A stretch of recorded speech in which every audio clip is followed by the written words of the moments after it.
Hey everybody, welcome to the Delivery Driver Pit Stop. My name is Michael. I hope you are having a great Thursday out there. Trying to stay safe, trying to stay virus free, or wear your mask, even though it sucks. Got to wear it. Anyway, I wanted to come out with a story that was a bit of a shock. Well, I wouldn't say a shocker. It raised many eyebrows and put a bad taste in my mouth. As many of you know, I like delivering for Grubhub. I'm more of a Grubhub fan because I make, at least in my area, I make much more money doing Grubhub than I do with DoorDash. And I know there's a lot of people say it's the reverse for where they're at. They make a lot more money doing DoorDash and Grubhub. So it's all dependent on the market. Me, I prefer Grubhub. It's just the way it is. So there's going to be defenders of Grubhub out there, and then there'll be defenders of DoorDash, and then there'll be haters for each. And I get it. I'm not hating on DoorDash. I think DoorDash is a company that does what it does.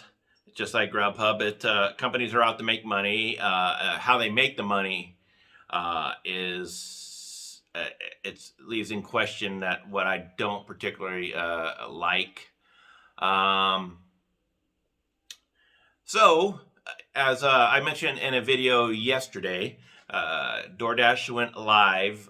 Their IPO was offered publicly yesterday, and it smashed all records. Evaluation for Grubhub is almost $70 billion now. Not Grubhub, excuse me. DoorDash is almost $70 billion now. The three founders of DoorDash, including Tony Xu, were instant billionaires. Tony Xu is now worth at least $2.6 billion. And the other two founders that founded DoorDash in their garage, just like, look at Google. Google, there was two people for Google that started Google in their garage, and they got a $50,000 loan from their computer science professor that started Google. And now look at how big Google is. So it's the great American dream. Start out your a business in your garage and look what you could do. But I digress. Anyway, this came out yesterday, right after the public valuation of DoorDash, and it raised some eyebrows. It made me put a bad taste in my mouth with DoorDash. And again, I'm not trying to beat up on DoorDash. I know there's a lot of people that love DoorDash, but their business practices, at least with this article, leave a lot to be desired. So let me read this to you and tell me what you think. On the same day, DoorDash went public on the New York Stock Exchange, with shares trading well above the opening price of $102.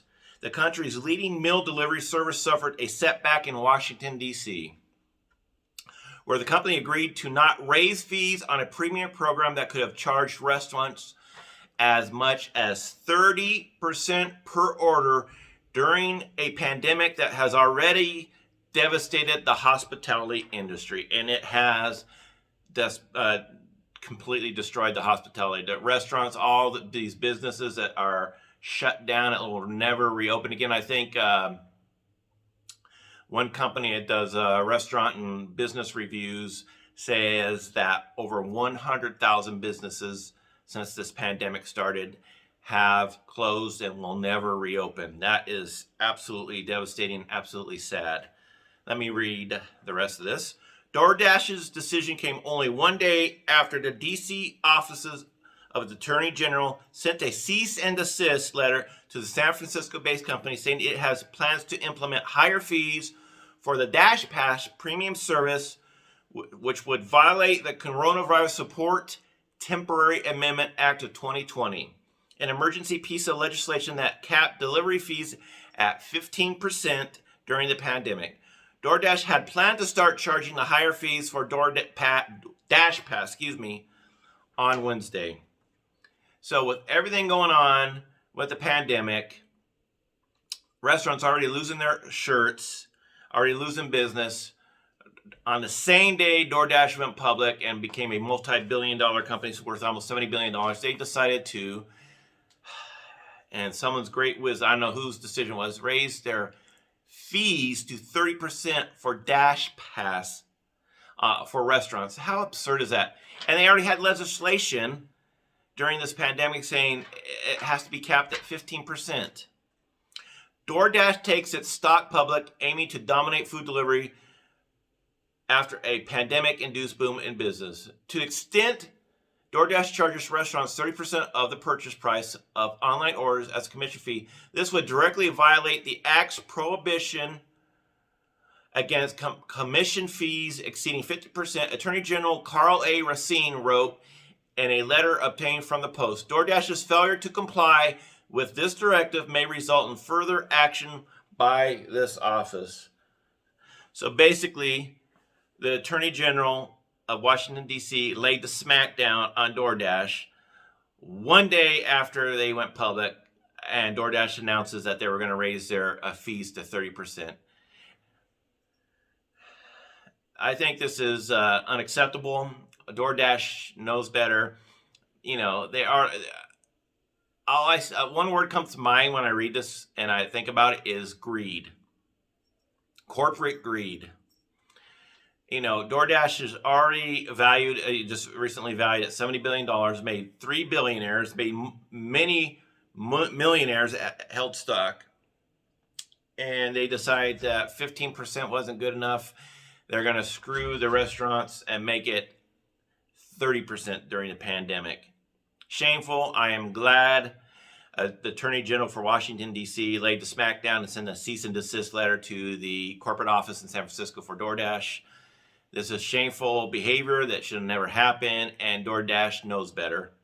I think DoorDash, this is my own personal opinion, I think DoorDash tried to weasel their way in, thinking no one would see this. You know, small print, you know, these big news stories that are released on Friday night where no one pays attention because of the weekend coming. Same type of thing. It's, you know, the small print that they were going to, raise the fees 30%. I mean, restaurants already have a very thin margin for food and profit, and taking 30% of already a very thin margin. Like, you know, many restaurants do not make any money doing DoorDash. Zero. They simply have DoorDash as a way to bring more business in. It's shameful. DoorDash should be ashamed of itself. DoorDash, it knows better. You know, when it really shows the integrity of a company or a person when things are rough and people are down and businesses are down, how businesses treat the public, how people treat other people during these type of things shows a lot how they are. It just shows that DoorDash, as of right now, is a very this is very unsettling. It's shameful that they did this. Okay, enough. I'm not going to beat up on DoorDash anymore. They should not did this, and they got their asses handed to them by the Attorney General of Washington D.C., which they deserved. Anyway, curious what you guys think about this. If you'd be so kind, leave a message in the comment section below. Tell me what you think about this. I will be linking the article as well in the description. If you have not done so already, make sure you subscribe to my channel. That little red button, I don't know what side it's on, that little subscribe button. Click the red button, subscribe to my channel, and then click all notifications. That way you are notified when I release videos such as this. If you have not done so already, please, if you appreciate, that's 2 appreciations today. If you appreciate videos such as this, I'm just learning how to talk. If you appreciate videos such as this, please give me one of these bad boys right here. As always, everybody take care of themselves. Stay healthy. Hang in there. The light's at the end of the tunnel. All right, I'm ending this video because I can barely speak here. Take care of yourself. Have a great Thursday. We will see you next time on the Delivery Driver Pit Stop. Bye-bye, everybody. Take care. God bless.